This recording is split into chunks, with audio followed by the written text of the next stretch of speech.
warahmatullahi wabarakatuh. Perkenalkan, nama saya Sabil Asmara. Saya akan menjelaskan mengenai pendekatan SFBT, mulai dari biografi penemu, pribadi sehat dan bermasalah, ciri-cirinya, tujuan konseling, peran konseling dan konselor, dan juga teknik yang akan digunakan. Saya juga memberikan sedikit kritik mengenai pendekatan SFBT ini. Maka dari itu, yuk langsung saja ke videonya. Siapa saja penemu SFBT?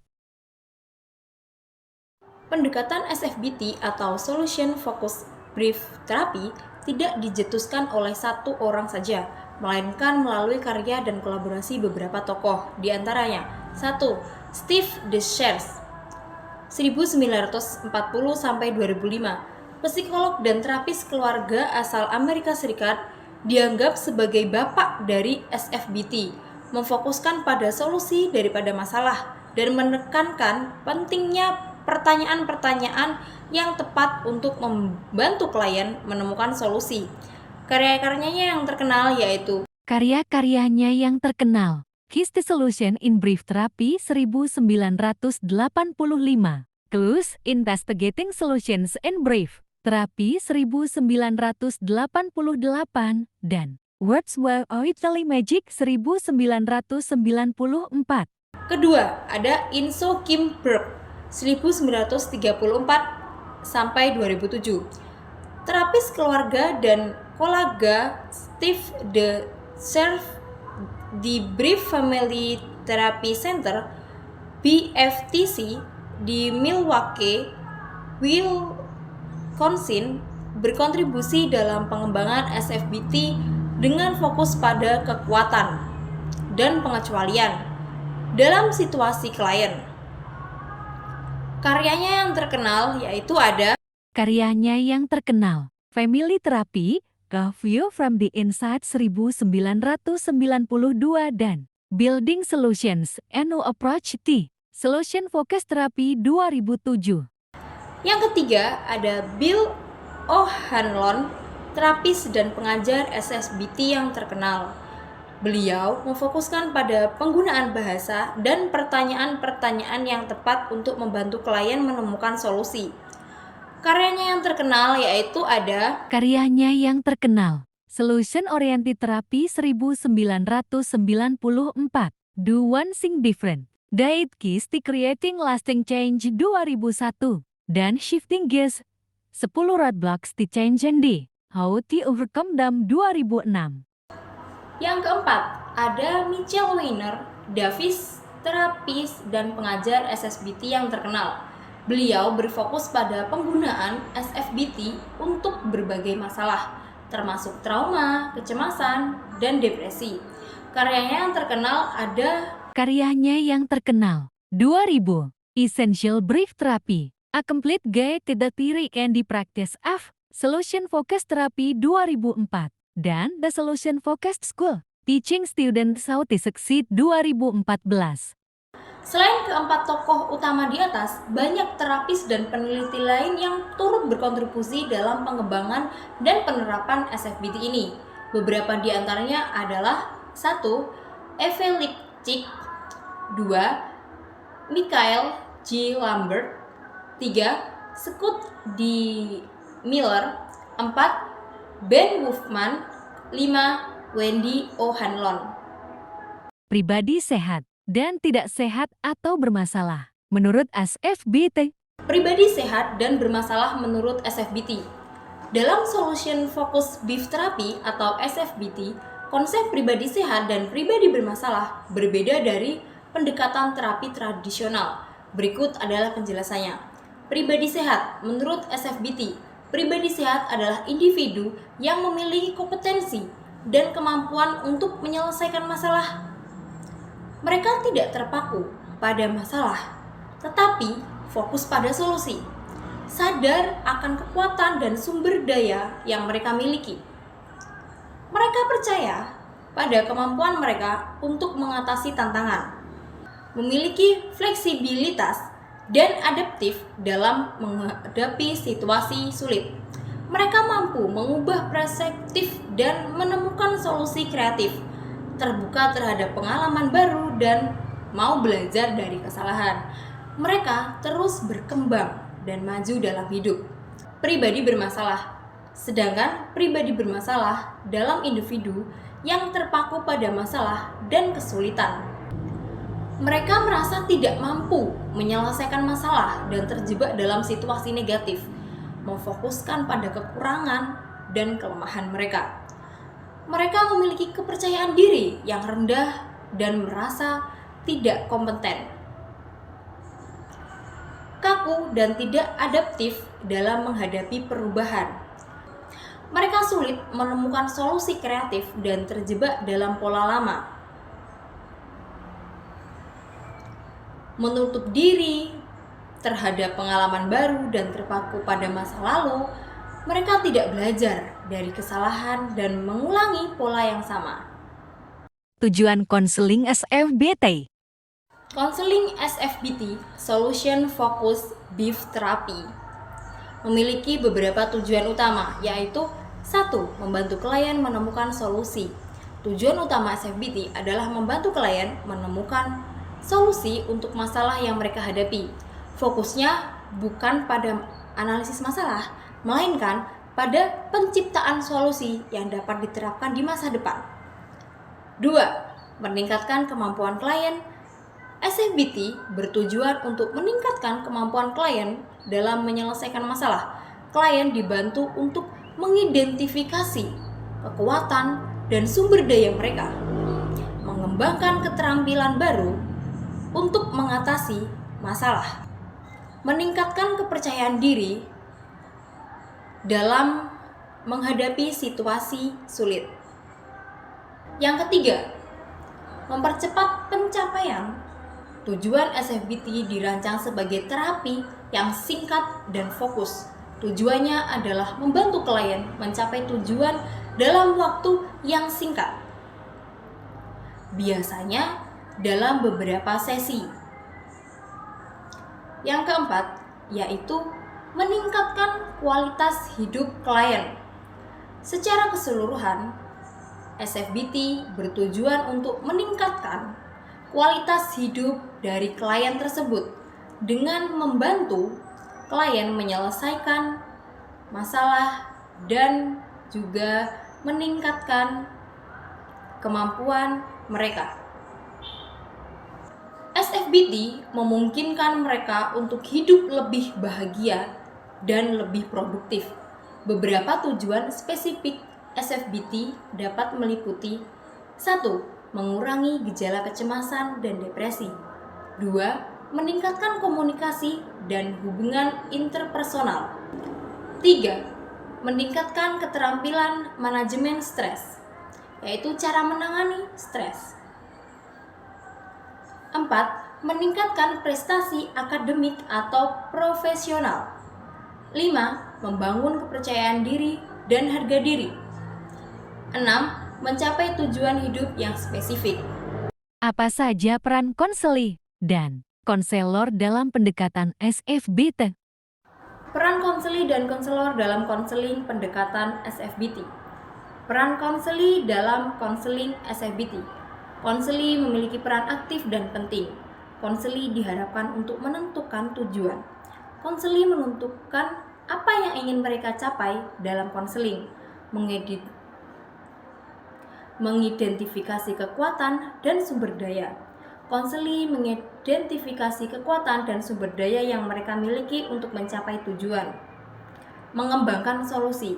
Konseli bekerja sama dengan konselor untuk mengembangkan solusi yang dapat diterapkan. Melakukan eksperimen. Konseli mencoba solusi baru dan mengevaluasi hasilnya. Belajar dari pengalaman. Konseli belajar dari pengalaman mereka dan terus berkembang. Sekarang, peran konselor. Apa sih peran konselor itu? Yaitu peran konselor dalam SFBT berperan sebagai fasilitator dan kolaborator. Konselor membantu konseli untuk menentukan tujuan. Konselor membantu konseli untuk menentukan tujuan yang spesifik, terukur, relevan, dan pintar. Mengidentifikasi kekuatan dan sumber daya. konselor membantu konseli untuk mengidentifikasi kekuatan dan sumber daya yang mereka miliki. Mengembangkan solusi. Konselor membantu konseli untuk mengembangkan solusi yang kreatif dan realistis. Melakukan eksperimen. Konselor membantu konseli untuk mencoba solusi baru dan mengevaluasi hasilnya. Belajar dari pengalaman. Konselor membantu konseli untuk belajar dari pengalaman mereka dan terus berkembang. Apa hubungan terapeutik pendekatan SFBT? Hubungan terapeutik dalam konseling pendekatan SFBT. Hubungan terapeutik merupakan aspek yang penting dalam konseling SFBT atau Solution Focused Brief Therapy. Hubungan yang baik antara konselor dan konseli memungkinkan terciptanya proses konseling yang efektif dan mencapai tujuan yang diharapkan. Karakteristik hubungan terapeutik dalam SFBT, collaboration, konselor dan konseli bekerja sama sebagai tim untuk mencapai tujuan konseling. Reseptif, konselor menunjukkan rasa hormat dan penghargaan terhadap konseli dan pengalamannya. Terpercaya, konseli merasa aman dan nyaman untuk berbagi informasi dengan konselor. Optimis, konselor memiliki keyakinan bahwa konseli mampu menyelesaikan masalah yang dihadapinya. Fokus pada solusi. Konselor dan konseli fokus pada solusi daripada masalah. Beberapa teknik yang digunakan untuk membangun hubungan terapeutik dalam SFBT yaitu mendengarkan dengan aktif. Konselor mendengarkan dengan penuh perhatian dan menunjukkan empati kepada konseli. Pertanyaan-pertanyaan yang berfokus pada solusi. Konselor menggunakan pertanyaan yang membantu konseli fokus pada solusi, bukan pada masalahnya. Memberikan pujian dan penghargaan. Konselor memberikan pujian dan penghargaan atas kemajuan yang dicapai konseli. Menunjukkan humor. Konselor menggunakan humor yang tepat untuk membantu konseli merasa nyaman dan rileks. Jadi, humor dalam konseling ini juga diperlukan. Manfaat hubungan terapeutik yang baik dalam SFBT yaitu meningkatkan motivasi konseli untuk menyelesaikan masalahnya, meningkatkan kepercayaan diri konseli dalam kemampuannya, dan mempercepat proses konseling meningkatkan hasil konseling.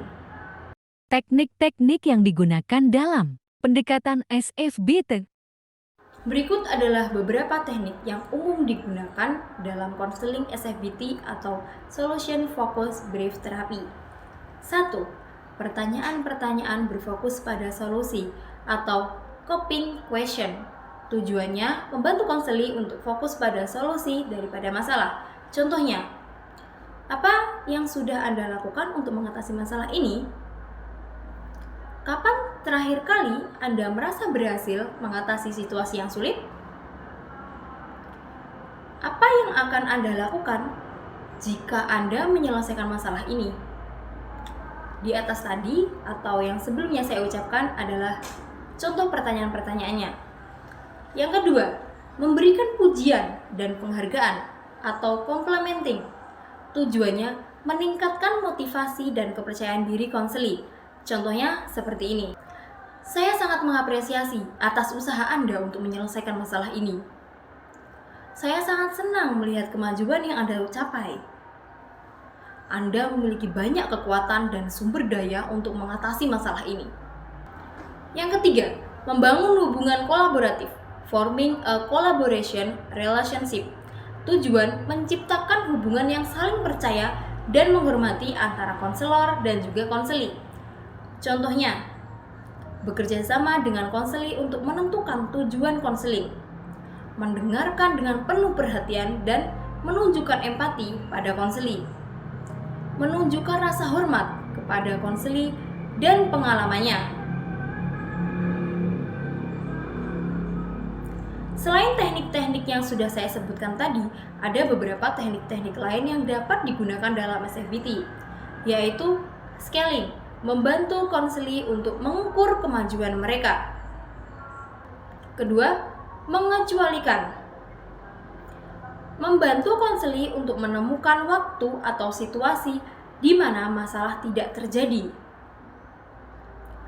Keempat, membangun masa depan, yaitu membantu konseli untuk membayangkan masa depan yang lebih baik. Penting juga untuk dicatat bahwa teknik-teknik SFBT tidak digunakan secara kaku, tetapi diselesaikan dengan kebutuhan dan situasi konseli. Konselor SFBT tidak memberikan solusi kepada konseli, tetapi membantu mereka menemukan solusi yang terbaik untuk mereka. Kritik yang diberikan. Kritik terhadap pendekatan SFBT. Meskipun SFBT atau Solution Focus Brief Therapy merupakan pendekatan terapi yang populer dan efektif, terdapat beberapa kritik yang perlu dipertimbangkan. Yaitu yang pertama, kurangnya fokus pada akar masalah. Kritik utama terhadap SFBT adalah kurangnya fokus pada akar penyebab masalah. SFBT lebih pada fokus solusi daripada masalahnya, sehingga ada kemungkinan akar masalah tidak teridentifikasi dan teratasi secara tuntas. Yang kedua, terlalu singkat. SFBT dirancang sebagai terapi yang singkat dan beberapa kritikus berpendapat bahwa hal ini mungkin tidak cukup untuk mengatasi masalah pada klien. Apalagi ada beberapa masalah-masalah yang kompleks. Yang ketiga, berfokus pada gejala. SFBT fokus pada solusi untuk gejala yang muncul. Dan kritikus-kritikus berpendapat pula bahwa hal ini mungkin tidak membantu klien untuk memahami dan menyelesaikan masalahnya. Yang keempat, ada kurangnya bukti empiris. Meskipun SFBT telah terbukti efektif dalam beberapa penelitian, kritikus berpendapat bahwa masih diperlukan lebih banyak bukti empiris untuk mendukung efektivitasnya. Yang kelima, tidak cocok untuk semua orang. SFBT mungkin tidak cocok untuk semua orang, terutama bagi mereka yang memiliki masalah yang sangat kompleks atau trauma masa lalu. Maka SFBT tidak cocok untuk orang-orang seperti itu. Berikut beberapa poin penting terkait kritik terhadap SFBT. Penting untuk diingat bahwa SFBT bukanlah terapi yang cocok untuk semua orang dan semua situasi. SFBT dapat menjadi terapi yang efektif untuk beberapa orang, terutama bagi mereka yang ingin menyelesaikan masalahnya dengan cepat dan fokus pada solusi. Penting untuk mempertimbangkan semua pilihan terapi sebelum memutuskan mana yang terbaik untuk Anda. Semoga video ini dapat membantu Anda dan dapat membuka pikiran Anda untuk pendekatan SFBT. Terima kasih. Mohon maaf jika ada kesalahan dalam pengucapan atau penyebutan nama dalam bahasa Latin.